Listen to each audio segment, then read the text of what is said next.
ఇంకా నాశనకం పైపులు వేస్తే అప్పుడు గవర్నమెంట్లో ఇప్పటికీ వాళ్ళకి మంచినీరు అందగా గత టర్మ్లో అయితే ఒక పచ్చిపల్లి కూడా కనబడి జరిగింది వాటర్ ట్యాంక్ వెళ్తారు.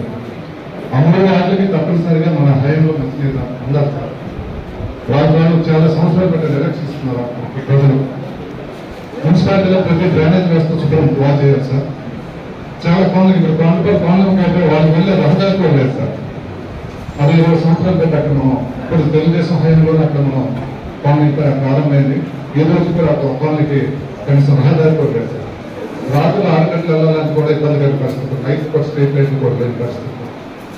ప్రత్యేకించి ఇచ్చాపురం నాడు మధ్యలో ఉన్న ఒక మార్కెట్ గార్డు దానిపై పూర్తిగా దృష్టి పెట్టి ఆ మార్కెట్ గార్డు మొత్తం తీసి అక్కడ మొత్తం అంటే ప్రభుత్వం తెలుసుకుంటే సుమారు 400 రూములు అక్కడ మనం తయారు చేయవచ్చు. 400 రూములు అక్కడ సుమారు ఎకరా స్థలం ఉంది. జనరల్ మార్కెట్ సార్ అది. అంటే ఇలాంటివన్నీ చాలా ఇచ్చాపురంలో వనరులు ఉన్నాయి కానీ ప్రజలకి అందుబాటులో లేవు. ఇలాంటివన్నీ మనం ప్రత్యేకించి ఎమ్మెల్యే గారు మీరు ఇచ్చాపురం మున్సిపాలిటీ మీద దృష్టి పెట్టి ఇంకా చాలా సమస్యలు ఉన్నాయి. ఎడ్యుకేషన్ విషయం తీసుకుంటే చాలా మంది చాలా అంటే ఇప్పుడు పురుషోత్తరంలో తీసుకుంటే ఆ స్కూల్కి ఇప్పుడు టీచర్స్ లేదు. సుమారు 300 హాస్టల్ ఆ పిల్లలు స్నానం చేయడానికి కూడా లేదు. అంటే వాటర్ సప్లై కూడా అక్కడ లేదు సార్. ప్రతి 2 రోజులు 3 రోజులు మున్సిపాలిటీ నుంచి ట్యాంక్ వాడుతుంది సార్. అంటే ఇలాంటి సమస్యలు గోలు ఉన్నాయి సార్. ఈ సమస్యలన్నీ దృష్టి పెట్టి మాకందరికి ముందుకు తీసుకుని వెళ్ళాలని మనస్ఫూర్తిగా కోరుకుంటున్నాం. Thank you sir. మనస్ఫూర్తిగా ఖచ్చితంగా మీరు దాన్ని ముందుకు తీసుకువెళ్తారని నేను కోరుతున్నాను సార్. సార్ యాక్చువల్లీ మన అంటే మేజర్ ప్రాబ్లం మన ఇచ్చాపురంకి ఆల్రెడీ మీకు తెలిసే ఉంటుంది, వాటర్ సమస్య. అంటే ఇప్పటికి ఎన్నో ప్రభుత్వాలు వచ్చాయి. ఈ వాటర్ సమస్యని ఏ విధంగా మూవ్ అవ్వలేకపోతుంది. సో ఇది ఒక్కసారి మీకు మీ దృష్టిలో పెడుతున్నాం సార్. అలాగే సార్ అంటే మీకు ఆల్రెడీ ఇది కూడా మీకు తెలిసి ఉంటుంది. అంటే రాజావారి గ్రౌండ్ గతంలో కూడా అంటే ప్రీవియస్ గవర్నమెంట్ కి ఆ ముందు గవర్నమెంట్ లో మనం కొంతవరకు శంకుస్థాపన చేసుకున్నాం. మన ఎమ్మెల్యే గారు కూడా వచ్చి చేయడం జరిగింది. దాని తర్వాత దాని మీద మేము ఫాలోఅప్ చేసినప్పటికీ అది పూర్తి స్థాయిలో ఏ స్టేజ్ లో ఉంది కూడా మేము తెలియజేసుకోలేకపోయాం. సో అట్లీస్ట్ ఈసారైనా అది ఆ గ్రౌండ్ యొక్క స్ట్రక్చర్ కి తీసుకురావాలని మీ దృష్టిలో పెడుతున్నాం సార్. అలాగే సార్ బహుదా నది సోర్సెస్ మీకు తెలిసి ఉంటుంది. ఆ యొక్క సోర్స్ వల్ల ఈ రోజు మనం ప్రతి అగ్రికల్చర్ వాళ్ళకి అందరికీ కూడా వాటర్ సప్లై కేవలం ఆ బహుదా నుంచే ఇవ్వడం జరుగుతుంది. సో దీన్ని ఒక డ్రాయింగ్ కింద ఒక డెవలప్మెంట్ మీరు సెంట్రల్ ఫండ్స్ నుంచి ఏమైనా ప్రొవైడ్ చేస్తే అది కూడా మనం మన ఇచ్చాపురంకి అదొక బాగుంటుందని మేము అనుకుంటున్నాం సార్. అలాగే సార్ ఈరోజు అంటే ఎడ్యుకేషన్ గురించి మనం మాట్లాడుకుంటే చాలా వరకు స్టూడెంట్స్ వరుసగా రిక్వెస్ట్ చేసుకుంటున్నాను. అలాగే సార్ ఓవరాల్ గా ఇచ్చాపురం గత 40 years గానే మనం చెప్పుకోవడానికి పలానా డెవలప్మెంట్ ఎన్నో ప్రభుత్వాలు వచ్చాయి. బట్ డెవలప్మెంట్ అనేది కొంతవరకే కనిపిస్తుంది, పూర్తి స్థాయిలో లేదు. కాబట్టి మీరు కలుసుకుంటే ఖచ్చితంగా ఇచ్చాపురంకి ఒక మంచి ఇది తీసుకురాగలరు అని అనుకుంటున్నాను. ఓవరాల్ గా 23 వార్డ్స్ సంబంధించిన ఒక 10 crores వరకు మీరు ఏమైనా ప్రొవైడ్ చేస్తే చిన్న చిన్నవి రోడ్స్ అండ్ డ్రైన్స్ లాంటివి చిన్న చిన్న స్ట్రక్చర్స్ అనేది మేము తీసుకురావాలని మేము కోరుతున్నాం. సో ఇవి సార్.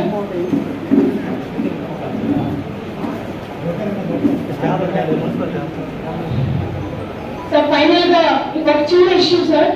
అంటే 2017 లో మనం ఈ CFMS అనేది రావడం జరిగింది సార్.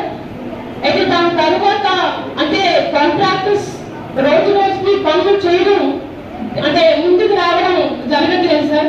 అంటే కేవలం CFMS అనే ఒక రీజన్ అని మనం అనుకోవడం వల్ల కూడా నాకు తెలియదు. అయితే ఈ CFMS అనేది పూర్తిగా అంటే ఇప్పుడు జనరల్ ఫండ్ కూడా మేము యూటిలైజ్ చేసుకోవాలంటే పూర్తిగా CFMS కి అది డైవర్షన్ అయిపోతుంది సార్. అంటే ఏదైనా లోకల్ ఫండ్స్ మా యొక్క మున్సిపాలిటీకే ఎవరైనా ఇచ్చేటట్టు ఉంటే మీరు అట్లీస్ట్ ఒక కర్తవ్యాన్ని నిర్వర్తించే మార్గాన్ని మొట్టమొదటి మీటింగ్ నేను కేంద్ర మంత్రిగా బాధ్యతలు స్వీకరించిన తర్వాత మన జిల్లాలో పబ్లిక్ పరంగా ఒక నియోజకవర్గ పరంగా ఏదైనా కార్యక్రమం జరుగుతుందంటే అది ఇచ్చాపురంపై మొదలు కావాలన్న ఆలోచనతో ఉన్నటువంటి మాట వస్తే మన రాష్ట్రానికి మొదటివారంగా ఉండే నియోజకవర్గంగా తయారు చేయాలనే ఆలోచనతో ఇక్కడ ఉన్న సమస్యల మీద మేము దృష్టి పెట్టి అభివృద్ధి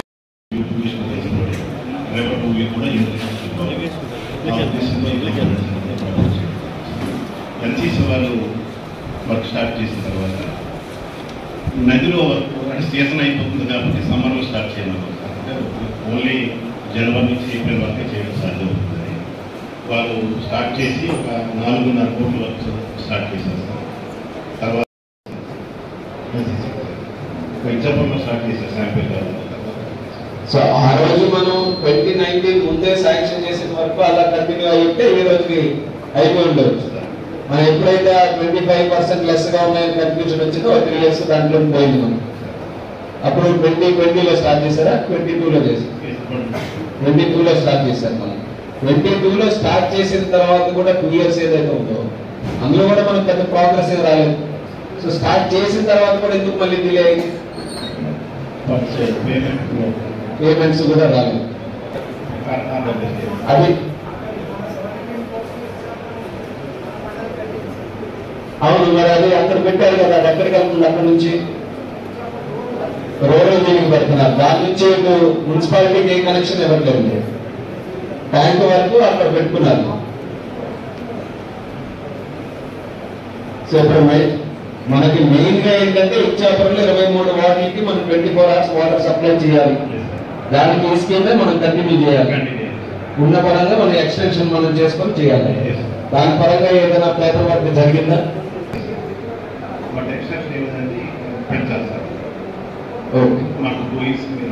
నాకు ఆ ప్రపోజల్స్ ఏమైనా ఏవైతే ఎక్స్టెన్షన్ చేయాలని చూసారో ఒకసారి గవర్నమెంట్ ఆఫ్ ఇండియాతో కూడా మాట్లాడి మనం వీలైనంత వరకు అది ఎక్స్టెండ్ చేసుకుంటే ఇమీడియట్ గా మనం కంటిన్యూ చేయొచ్చు.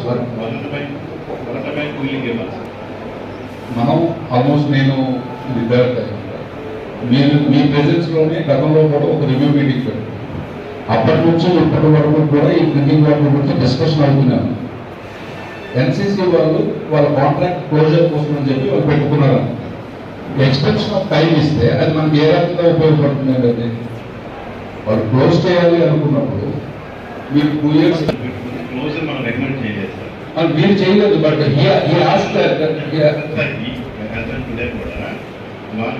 crores మనదైతే 4.5 crores అలాగే మాకు మన 3 జిల్లాలు కలిపి ఒక 40 కోట్ల పేమెంట్ వస్తుంది. అది కానీ రిలీజ్ చేస్తే నేను ఇప్పుడు ఇమీడియట్ స్టార్ట్ చేస్తాను.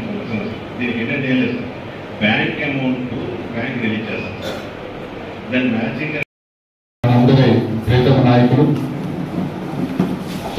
నా అందరి సొంతమైనటువంటి మీరు ఈరోజు ఉన్నతమైనటువంటి స్థానంలో ఆ నియోజకవర్గంలో మొదట పర్యటించడం చాలా సంతోషంగా ఉంది. మీకు ప్రత్యేకమైనటువంటి ధన్యవాదాలు, హృదయపూర్వకమైనటువంటి ధన్యవాదాలు మీకు తెలియలక్ష్మి గారు, అలాగే ఇక్కడ వేదికటువంటి ఆర్టీఓ గారు, వేదిక ముందున్నటువంటి అధికారులు, మరి ఇక్కడ చేసినటువంటి పాత్రికేయ మిత్రులందరూ కూడా, మరి ఇక్కడికి చేసినటువంటి కేంద్ర మంత్రి వర్యులు సోదరుడు రామ్మోహన్ నాయుడు గారికి, అలాగే నాకు ప్రత్యేకంగా ఈ నియోజకవర్గం గురించి పరిచయం అవసరం లేదు. ఎందుకంటే ఇద్దరు కూడా 3వ పర్యాయం ఆయన ఎంపీగా నేను ఎమ్మెల్యేగా ఉన్నాను.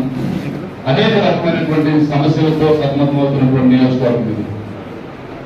ప్రత్యేకంగా ఈ రోజు కేంద్ర ప్రభుత్వం నుంచి ఏ నిధులు అయితే వస్తున్నాయో ఆ నిధులు ఏ రకంగా ఇక్కడ ఖర్చు చేయబడుతున్నాయో ఆ డిపార్ట్మెంట్స్ మాత్రమే ఈరోజు ఇక్కడ నిధులు తీసుకోవడం జరుగుతుంది. ప్రత్యేకంగా ఇరిగేషన్ కూడా పెరగడానికి కారణం ఏంటి అని అంటే ఈ చిట్ట చివరినటువంటి నియోజకవర్గం కేవలం బాగుగా పైగా 2 ఛానల్స్ మీద మాత్రమే తప్ప అక్కడక్కడ ఉన్నటువంటి చిన్న చిన్న గడ్డ సిస్టమ్స్ మీద తప్ప ఇరిగేషన్ మేజర్ గా లేనటువంటి ఈ నియోజకవర్గంలో ఇరిగేషన్ గురించి కూడా చర్చించాల్సినటువంటి అవసరం ఉంది. అలాగే వంశకాలని బాగుగాతో అనుసంధానం చేయాల్సినటువంటి అవసరం ఉంది. కాబట్టి దాన్ని కూడా కేంద్ర మంత్రి గారు రివ్యూ చేస్తే బాగుంటుందనే ఉద్దేశంతో ఇరిగేషన్ డిపార్ట్మెంట్ కూడా పిలవడం జరిగింది. ఎంపీఎల్ఐడి కానీ అలాగే రూపన్ కానీ మరి ఇక్కడ ఉన్నటువంటి జలజీవన్ మిషన్ కూడా మంచినీటి సమస్య లేదు అని చెప్పినటువంటి గ్రామం ఒకటి కూడా మాకు కనిపించలేదు. ప్రతి గ్రామంలో కూడా ప్రతి ఒక్క దగ్గర కూడా ఏంటి మరి ఏంటి ఆ సమస్య, మరి ఎందుకు ఆ సమస్య ఉత్పన్నం అవుతుందో తెలియదు. కానీ అన్ని దగ్గరలో కూడా ఈ సమస్య అనేది చాలా ప్రధానంగా ఉంది. అందుకని ఖచ్చితంగా మనందరూ కూడా 5 years. ఎందుకంటే ఒక అచంచలమైనటువంటి విశ్వాసం నమ్మకంతో ఈ కూటమి ప్రభుత్వాన్ని గెలిపించారు. అత్యంత భారీ మెజారిటీతో ఖచ్చితంగా నాకు న్యాయం జరుగుతుంది అని ఒక నమ్మకంతో మరి ఈ కూటమి ప్రభుత్వాన్ని గెలిపించడం జరిగింది. మరి ఎన్ని అనుకున్నా సరే అధికారుల సహకారం పూర్తిగా ఉంటేనే ఏ పనైనా సాధ్యం అవుతుంది అని ప్రగాఢంగా మేము అందరం కూడా నమ్ముతాం. పని చేయడానికి మాకు ఉత్సాహం ఉంది. కొంచెం ఈ సహకారంగా ఉంటే 100% రిజల్ట్స్ తీసుకురావడానికి అన్ని రకాలుగా కూడా మనం ముందుకు వెళ్ళవచ్చు. మరి ఎంపీ రామనారాయణ గారు కూడా ఈరోజు వచ్చారు. అయితే మరి ఎంపీ గారు కూడా ప్రత్యేకంగా ఈ సమస్యలు మీ దృష్టిలో ఉన్నవి కాదు, ఎందుకంటే అనేక సందర్భాల్లో మీకు చెప్తున్నారు. స్థానికంగా ఇచ్చాపురం మున్సిపాలిటీ కాదు, కానీ ప్రధానంగా ఉన్నటువంటి సమస్యలు కూడా చర్చించడానికి మనందరం కూడా ఇక్కడ కూర్చున్నాం. మరి ముఖ్యంగా గవర్నమెంట్కి సంబంధించి పంచాయతీరాజ్ డిపార్ట్మెంట్ కానీ పిఐ డిపార్ట్మెంట్ కానీ వచ్చారు. అలాగే మన యూనివర్సిటీకి సంబంధించినటువంటి డిపార్ట్మెంట్స్ కూడా వచ్చారు. మరి ముఖ్యంగా ఆర్డబ్ల్యూఎస్కి సంబంధించి మీ దృష్టిలో పెడుతున్నాను. ఇది అందరికీ తెలియాల్సినటువంటి అంశం. మరి ఎందుకు గత ప్రభుత్వం ఈ ఆర్డబ్ల్యూఎస్ డిపార్ట్మెంట్ ఈ రకంగా తయారు చేస్తుందో నాకైతే తెలియదు. కానీ ఎప్పుడో ఉద్యానం ప్రాజెక్ట్ అందరికీ తెలుసు. అది ఎర్రనాయుడు గారు తీసుకొచ్చినటువంటి ఒక పెద్ద ప్రాజెక్ట్. ఆ రోజు ఆయన రూరల్ డెవలప్మెంట్ మినిస్టర్ గా ఉన్నప్పుడు తెచ్చినటువంటి ఒక అద్భుతమైనటువంటి ఒక ప్రాజెక్ట్. మరి ఆ ప్రాజెక్ట్ ని ఈ రోజు మరి గత ప్రభుత్వం ఏదైతే జగన్మోహన్ రెడ్డి గారి ప్రభుత్వం ఉందో అప్పుడు జల్ జీవన్ మిషన్ లో అది యాక్చువల్ గా 700 కోట్లతో ప్రతిపాదించారు. దాని తర్వాత నాకు బాగా గుర్తు, మనం మొదటిసారి ఎమ్మెల్యేగా ఎంపీగా ఉన్నప్పుడు మన ఇచ్చాపురం పలాస నియోజకవర్గాలకు సంబంధించి 468 కోట్లతో అప్పుడు ప్రతిపాదన తీసుకురావడం జరిగింది. అప్పుడు నేను తిరిగినటువంటి ఏ ప్రదేశంలో కూడా 80% పైప్ లైన్ వర్క్ కంప్లీట్ కాలేదు. మరి కేంద్ర ప్రభుత్వం నుంచి వచ్చినటువంటి నిధులతో మరి ఏమేమి చేశారో మరి ప్రజలను సమీక్షిస్తే తెలుస్తుంది. దాన్ని కూడా రెగ్యులర్ గా కొన్ని డిపార్ట్మెంట్లు మరి కొన్ని గ్రామాలకు వేశారు, కొన్ని గ్రామాలకు వేయలేదు, కొన్ని గ్రామాల్లో ఒక నీటికి వేశారు, కొన్ని నిధులకు వేయలేదు, కొన్ని గ్రామాల్లో కొన్ని ఇళ్లకు వేశారు, కొన్ని ఇళ్లకు వేయలేదు. మరి ఎక్కడ పైప్ లైన్ల కోసం తగ్గినటువంటి గొయ్యిలు కూడా సరిగ్గా తప్పనటువంటి పరిస్థితి చాలా చోట్ల ఉంది. కనీసం గ్రామాల్లో తిరగలేనటువంటి పరిస్థితి ఉంది. అదే కాకుండా విచిత్రంగా ఏంటంటే ఒక ప్రైవేట్ ఎంటిటీకి ఈ రోజు ఆర్డబ్ల్యూఎస్ డిపార్ట్మెంట్ పూర్తిగా అమ్మేసినటువంటి పరిస్థితి మాకైతే కనిపిస్తుంది. మెగా ఇంజనీరింగ్ వాళ్ళకి ఏదో అప్పచెప్పారట. ఈ జలజీవన్ మిషన్ సంబంధించినటువంటి వాళ్ళు ఉద్యోగాలు వేసుకోవడం వాళ్ళే, అధికారుల్ని కంట్రోల్ చేసేది వాళ్ళే. మరి ఏ రకంగా ఈ ప్రాజెక్ట్ అయితే ముందుకు వెళ్తుందో మాకైతే అర్థం కావట్లేదు.